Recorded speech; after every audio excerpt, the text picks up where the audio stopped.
Puji Tuhan, Shalom, selamat pagi Bapak Ibu Saudara yang terkasih dalam Tuhan. Kembali pagi hari ini kita bersyukur karena kasih setia yang luar biasa Tuhan sudah nyatakan dalam kehidupan kita. Sehingga pada pagi hari ini kita boleh bangun dalam keadaan tubuh yang sehat. Bapak Ibu Saudara, mari kita akan kembali tentunya duduk diam di bawah kaki Tuhan. Sebelum kita melakukan tugas, tanggung jawab dan juga apa yang menjadi bagian kita. Namun saat ini mari kita akan berdoa. Allah Bapa yang kami sembah di dalam nama Tuhan Yesus, kami bersyukur sebab pagi hari ini kami boleh ada sebagaimana ada.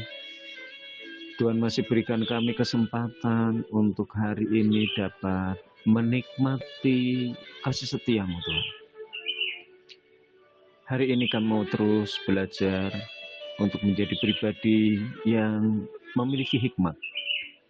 Tuhan pakai kami hari-hari ini untuk menjadi alat hormat dan kemuliaan nama-Mu Tuhan.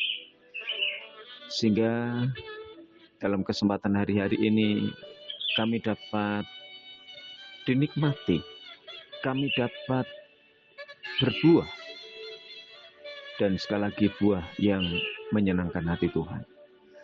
Terima kasih, menyerahkan waktu yang ada di dalam nama Tuhan Yesus yang menjadi juru selamat dan kasih jiwa kami yang hidup. Kami alaskan doa ini. Amin. Kembali kita akan membuka Alkitab kita di Pengkhotbah pasal yang ke-10.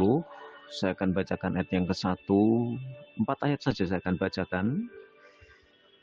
Ayat 1 sampai yang ke-4. Nanti Bapak Ibu Saudara yang terkasih dalam Tuhan dapat membaca selanjutnya di dalam ayat yang berikutnya.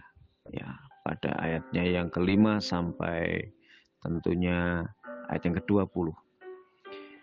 Demikian firman Tuhan, akibat-akibat kebodohan. Lalat yang mati menyebabkan urapan dari pembuat urapan berbau busuk. Demikian juga sedikit kebodohan lebih berpengaruh daripada hikmat dan kehormatan. Hati orang berhikmat menuju ke kanan, tetapi hati orang bodoh ke kiri. Juga kalau ia berjalan di lorong, orang bodoh itu tumpul pikirannya. Dan ia berkata kepada setiap orang, orang itu bodoh. Jika amarah penguasa menimpa engkau, janganlah meninggalkan tempatmu. Karena kesabaran mencegah kesalahan-kesalahan besar. Amin. Tema pada pagi hari ini adalah si bodoh dan kebodohannya. Si bodoh adalah orang yang tumpul pikirannya. Ia tidak sadar ketika melakukan hal-hal bodoh. Ketika salah arah dalam berjalan, sejatinya dia sedang menunjukkan kebodohannya kepada banyak orang. Bahkan ketika ia berbicara, ia menyampaikan omong kosong. Malangnya, orang lain membiarkannya tersesat dalam bualannya. Seperti apa yang tadi kita perhatikan dalam ayat yang kedua dan ketiga. Demikian juga ditambah dengan ayatnya yang ke-12 sampai 15 demikian.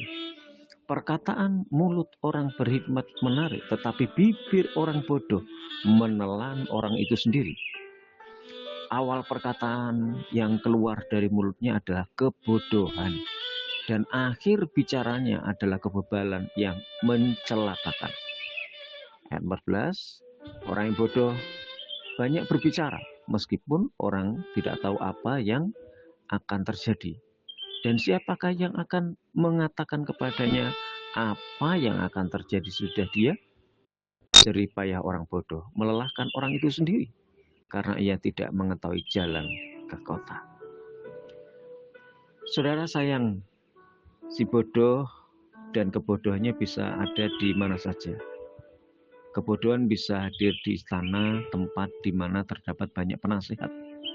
Dampaknya, setiap orang tidak diperlakukan semestinya. Orang kaya duduk di tempat rendah, pembesar berjalan kaki seperti budak, sementara budak menunggang kuda. Selain itu, raja yang bodoh bertindak sembarangan. Ia makan di saat yang tidak tepat dengan cara yang tidak semestinya. Malangnya, rakyatlah yang menanggung semua tindakan kebodohannya itu. Kebodohan ada di tempat kerja, berupa kemalasan dan kelambanan. Si bodoh adalah mereka yang tidak menggunakan keterampilan dalam bekerja. Dampaknya, waktu dan usaha harus bertambah supaya pekerjaan tersebut berhasil. Mereka adalah orang yang minim persiapan. Hasilnya, bahaya datang bagi dirinya sendiri, seperti pembaca mantra yang ditakut ularnya. Mereka juga tidak mengantisipasi dampak dari tindakannya, sehingga menanggung akibatnya. Itu dapat saudara baca ayat yang ke-8 sampai 11. Saudara yang dikasih dalam Tuhan, hari ini pengkhotbah sedang menunjukkan kepada kita betapa bahayanya maksud saya, orang bodoh dan tindakannya. Kebodohan bisa mengubah sesuatu yang sangat berharga menjadi tidak berharga. Contohnya, minyak urapan tidak dapat dipergunakan lagi karena terkontaminasi lalat mati. Bahkan kebodohan dalam pikiran yang kita duga tidak ada yang tahu akan diketahui orang lain.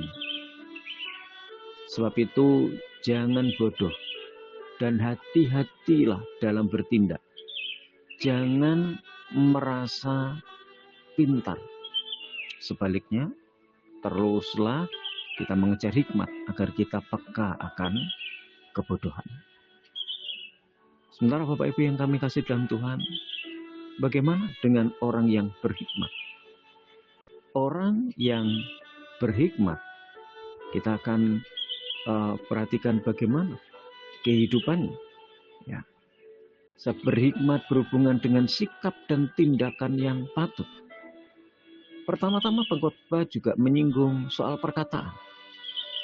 Kata-kata orang berhikmat pasti membangun, hati-hati dan bermanfaat.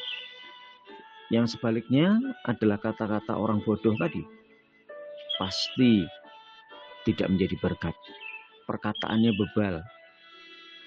Kedua, para pemimpin maupun rakyat harus mengisi waktu dengan baik dan bertanggung jawab, bukan bermabuk-mabukan, bukan pula bermalas-malasan, bukan pula mengutuki orang. Oleh karena itu Bapak Ibu yang kami kasih dalam Tuhan, mari hidup kita akan bermakna bagi orang lain ketika kita mengerti hikmat. Mintalah kepada Tuhan supaya kita menjaga kita dari kebodohan yang mematikan. Kita perlu serius belajar dan terus mendalami kebenaran firman Tuhan. Semoga kita bisa menggunakan waktu yang ada di hari-hari ini untuk belajar memiliki hikmat. Dan dari mana hikmat itu? Permulaan hikmat adalah hidup takut akan Tuhan. Puji Tuhan. Selamat pagi, selamat beraktivitas, dan Tuhan Yesus memberkati. Jangan lupa bahagia, dan Allah Immanuel akan menjadi kekuatan bagi kita. Amin.